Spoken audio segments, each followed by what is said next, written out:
Hey, Happy New Year, I hope you're good. As promised, I'm going to start the year with a video on the Korg Stage Echo. This is the SE-500 that came out in 1977. There was also an SE-300 that came out in 1978 that had a spring reverb and some different functionality. It's a multi-head tape delay, much like the Roland Space Echoes and the Acetone Echo Chambers and many others from the 1970s that were very popular. But it's got a couple of quite unusual features on it that gave me some ideas for some experiments I wanted to try. Quick whiz over the controls of the Korg Stage Echo. So we've got two inputs here, input A and input B with gain. You've also got a balanced in and balanced out for XLRs. You've got this output, direct/echo out, which is balanced over here. So you can have everything from just the direct signal to the echo signal and any blend of the two. You've also got this basic EQ, treble and bass, which is for the echo only, which is pretty handy. You've got gain for the output as well. You've got this separate echo out, so what you can do is take the direct out of here and the echo out of here, record them onto different channels, and then you can mix them later, which gives you more control and flexibility, which is what I'm going to do. We've then got this external control section, which I will talk about in detail and demonstrate when we get to it. Then you've got volume for channel A and channel B, and a peak level light, and then a nice VU. Then we've got this head selector here. So there's 4 tape heads. You can cancel them, and then you can select them one at a time or in any combination you desire. You can do all 4 if you've got enough fingers. And those run from fast to slow, with the last one being called long delay. You've also got this sound on sound, which I will cover in detail when I get to it in the video. We've got feedback control, which will start to self-oscillate at the higher levels. You've got speed control, which is tape speed. We've already talked about this section, and then you've got power, and that's it. So a quick look inside. You've got the tape spooling away, which is a sight you'll probably be familiar with if you've ever looked inside something like a Roland Space Echo. You've got the motor here, you've got the arrays head over here, I believe, and then you've got the tape heads around the back. Let's just have a listen to the basic delay sound.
Okay, so sounds great. It's a classic effect that has endured for many decades, and we all know it and we all love it, but it's not particularly surprising because you've probably heard it thousands of times before. But wait, there's more, because on this side of the Stage Echo, there's this little section here called external control.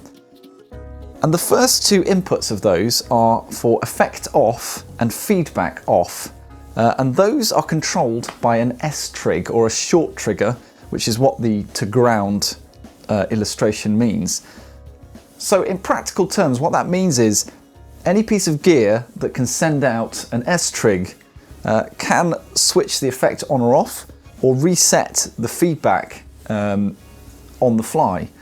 And what do you know, the Korg synths of the same era send out S-Trigs. So first up, let's see what happens when we connect that up.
But wait, there's more.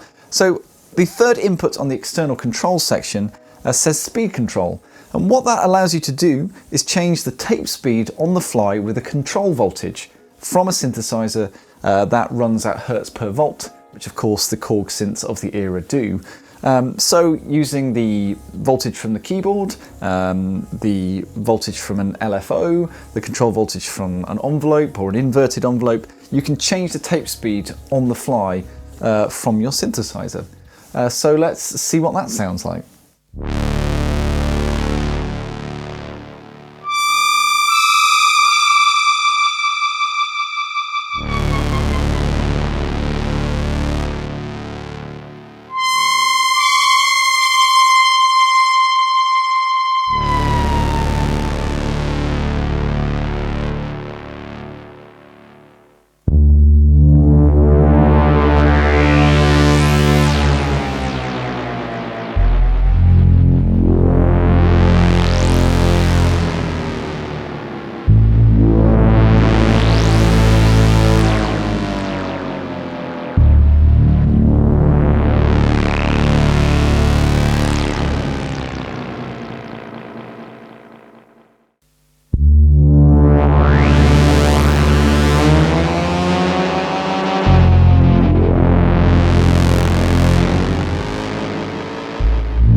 So there we go, there was the experiment with the speed control using control voltages from my MS-20. Some of the sounds were obviously ridiculous.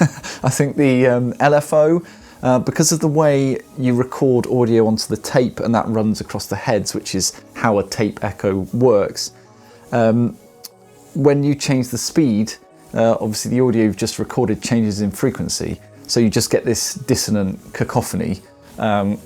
Which you might want for certain effects or certain textures, but on the whole, it's just a mess. But what I really did like was the envelopes modulating the speed, positive and negative, because that's much more defined and consistent, and I could have a note, and when I released it, the tape delay dived down, or when I released it, it dived up in speed and frequency. So I thought that was really cool.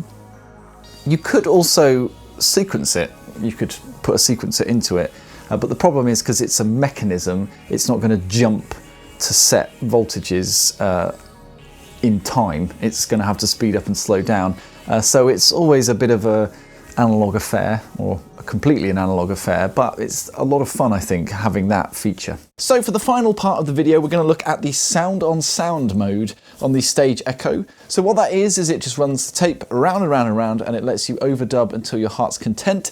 But the more you do it, the more coloured the sound becomes, the more degraded the sound becomes over time. So it's a really cool effect. I'm going to use a Korg MS-10 for this, which is a synth that I've never featured on my channel before. This is the little brother of the MS-20. I've borrowed this and it arrived in the original packaging again, because some people are wizards. So it's just a simple one oscillator synth, and I'm just going to change the waveforms, subtle little bit of modulation, and just build up this texture. And then when it's built up, I'll play around with the tape speed and see what that sounds like.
So there we go, I think that sounded really nice. I really enjoyed once it was all built up and there was lots going on, then just changing the tape speed and just hearing it mush into this degraded loveliness.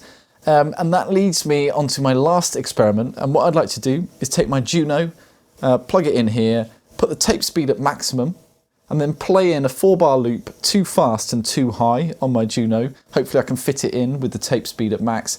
Then once it's in, slow it right down and tune it into a key that I like the sound of and a tempo, which is what should happen when it's slowed down.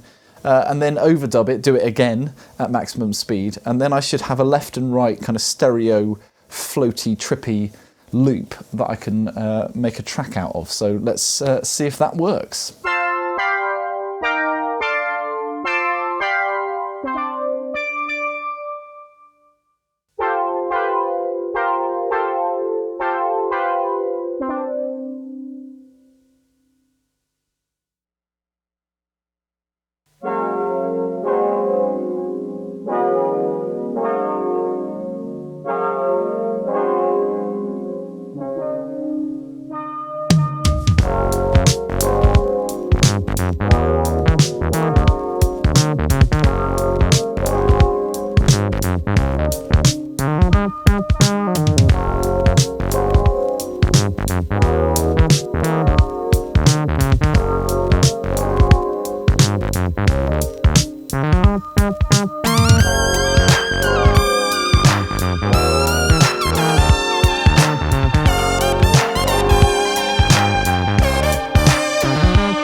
So there we go, thus concludes my experiments with the Korg Stage Echo, the SE-500. I think this is a really nice sounding tape delay with some features that are a little bit different from Roland Space Echoes of the era. I had a lot of fun playing around with it, and I expect if I had it for a long period of time, there's all kinds of things I can play around with, particularly hooking it up with the external control with maybe a modular setup and seeing what I could do with that. I hope you enjoyed this, I hope you found it interesting. I will catch you on the next video.